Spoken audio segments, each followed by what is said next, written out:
What is up, everyone? Sean here, and today on the Hawk Talks, where I talk about gaming stuff or stuff from real life. Today, we're gonna be sitting down and talking about E3 due to the fact that it is open to the public finally for the first time in years. A lot of people are saying it's open for the very first time, but not really. It's actually been open to the public a long time ago until stuff happened. So they made it for the industry only, or it was a trade only event for the gaming industry. So for after like for a good number of years, it's only been people who are involved with the industry or the gaming industry, of course, or just just it's a very business oriented event until now. This year, it's very much more much public, and it seems like recently over the years they tried to make it more and more public. They had E3 Live last year, they had giveaways for passes, and they had other stuff to give people some kind of access to E3 in some way. And now it's pretty much comes full circle that it's open to the public, pretty much. And but the thing is, only 15,000 tickets are being sold, and the early bird special is already gone. So being able to pay a $150 ticket is not a possibility. That's all gone now, and you have to pay $100 more, which is $249.99 or something like that, for a 3-day pass for E3. And I remember making a video last year about discussing the topic of whether E3 was worth it or not. And in that video, I said no, it was totally not worth it at the time, because it was only for the industry. Anyone who wants to be in there have to pay like $800 to $950, and that's even being able to present some credentials that E3 would like to see before you can even purchase the ticket, I believe. Please correct me if I'm wrong in the comment section below if you guys know. But even with all that met, it's still not worth it in my opinion. But that was for last year, and now you have the possibility of being able to go there, but you have to cough up about $250, and the question still stands whether it's worth it or not. And after making a comparison to something like PAX East very recently, first off, PAX East with a three-day pass is overall in total $160, because you can pay whether for 1 day or all 3 days. So 1 day is $52, which is pretty fair, right? And of course you can pay for 3 days, and that would pretty much come up to let's just say $160 before taxes and fees and stuff like that, because events love those fees, right? And comparing to E3, I mean, that really pushes it. Like, me as someone who has been to E3 with a giveaway badge, and then also a badge that was handed to me straight from E3 because my credentials. I was able to go there last year, and really was able to experience it for myself, and it was more and more the same, honestly, and it was a little more dry, I would say, because there was, especially with Nintendo, because at the time the Wii U was still around, and not really much was going on because it was dying pretty much, unfortunately. But anyways, that's a whole nother topic.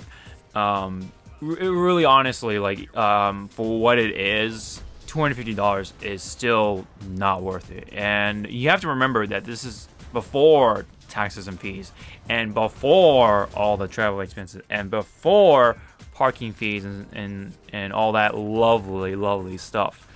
you have to really, really think about it, and ask yourself, is it really worth it? And personally, for me, it is still not. The reason that I would still go is just, of course, because I have the possibility of being able to go there with a complimentary pass because of my credentials. I'm still a partner at Machinima, so that's why I even still have the possibility to go.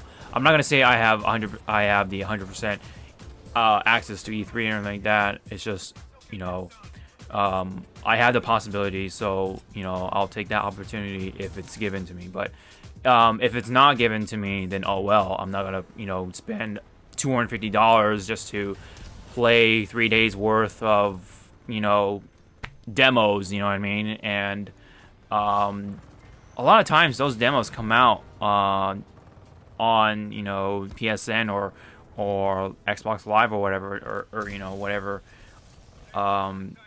console that you wanted to play on.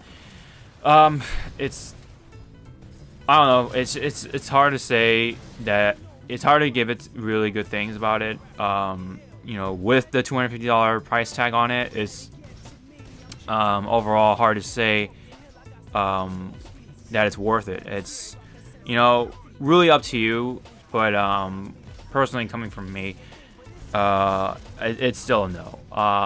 Unless you are absolutely prepared to spend $250, and on top of that, all the parking fees, your travel expenses, especially if you're coming from a different state. You have to spend money on your flight. You have to spend money on gas if you're driving there. You have to get yourself a hotel, stuff like that. So it's a lot of money still, and especially before. So even now, it's very hard to say yes.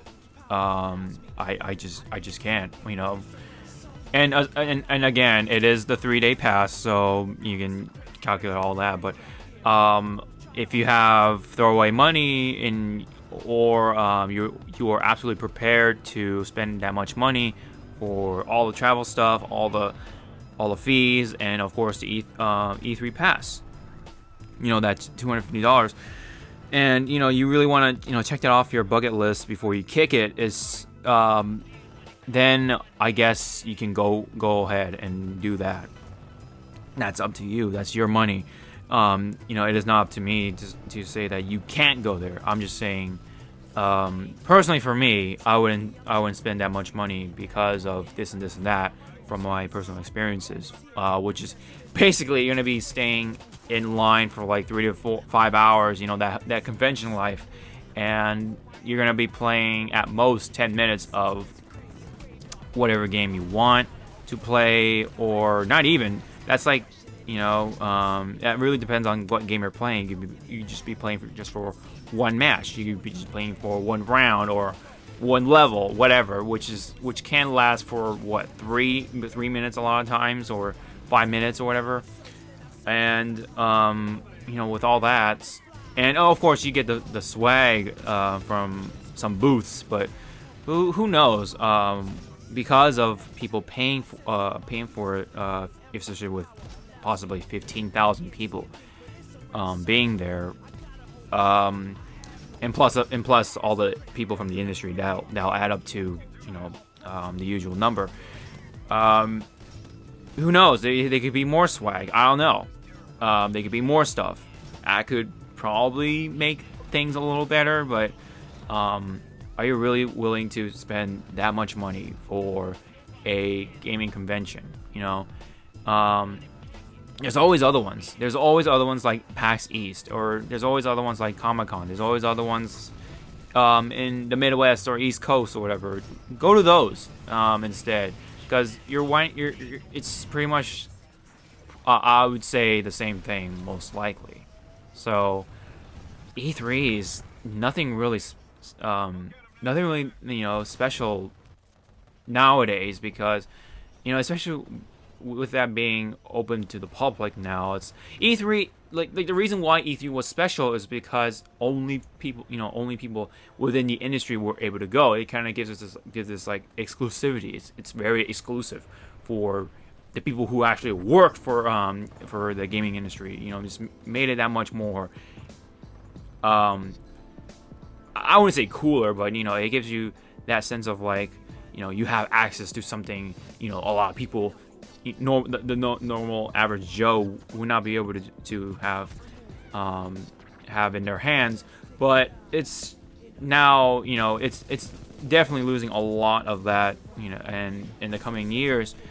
And now definitely it's pretty much sealed the deal that it's just kind of now this normal convention. I mean, it's cool that we have something like this now in California, because California needs more gaming conventions. But that $250 price tag is definitely really pushing it.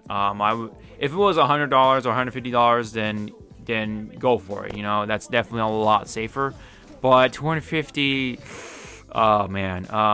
If people who got the early bird special or whatever, lucky you. Congratulations, and I hope your E3 experience is a great one.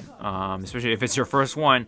I'm definitely sure you would have fun for the first time, but maybe the next time you go, you'll probably be a little more picky about it because you have something to compare it to. But anyways, I don't want to go on too much. I don't want to go off of a tangent. Really, the point is here is that is it still worth it? No. For me anyway. That's just my opinion. If you really want to go, if you're really ready to spend that much money, then go right ahead. It's your call. It's your wallet. I'm not gonna stop you, but just be prepared to spend a lot of money, especially for parking, for hotel, for travel, handling fees, of course. Just be prepared to spend a lot of money. That's always a very good way to look at things, and that's just something I've learned from previous experiences, especially outside of E3. But anyways, that's pretty much all I have to say about E3 being open to the public. I think it's cool, but the $250 price tag kind of just makes me feel a little about it. So, and let's just say I'm not able to go with a free pass or a complimentary pass. I'm not gonna feel too bummed out about it. It's because I've already been there. I know what it's like, and that price tag is just not worth it for me. So, if you have any comments, questions, or thoughts about this, this subject or E3 being open to the public, leave them down below. I'd love to hear your thoughts or opinions and stuff like that. And don't forget to hit the like button.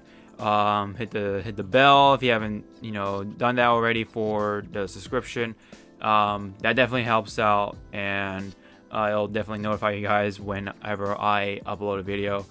Anyways, that's been it for E3 open to the public on this episode of the Hawke Talks. Thank you guys so much for listening or watching. I'll see you guys in the next video. Sean out.